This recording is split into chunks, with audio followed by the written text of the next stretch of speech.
Welcome to Not Milk Never Milk. Subscribe if you're lactose intolerant. In this video, I will explain how to replace dashboard lights in your Mitsubishi Lancer. First, ensure you have the correct replacement bulbs and essential tools, such as screwdrivers. For your safety, always disconnect the negative terminal of your car's battery before starting any electrical work. It's also wise to check your vehicle's service manual for any model-specific instructions. Now, let's access the instrument cluster. Begin by carefully prying off any trim pieces that surround the dashboard cluster. Use a plastic trim removal tool to avoid scratches.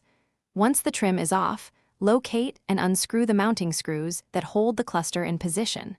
Then, gently pull the entire instrument cluster forward just enough to reach the electrical connectors behind it. With the cluster accessible, carefully disconnect all electrical connectors by pressing their release tabs. Now you can fully remove the instrument cluster. On the back, you'll see the small bulb holders.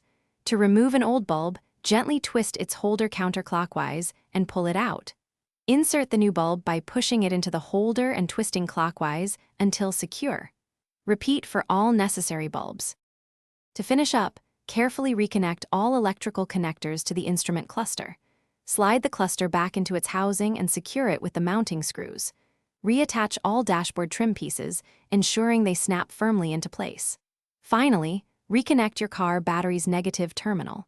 Turn on your vehicle and test all dashboard lights to confirm they are working correctly. Check the description for a link to the Shark AI Ultra Robot Vacuum and other great deals. Thanks for watching. If this was helpful, leave a like and consider subscribing. See you next time.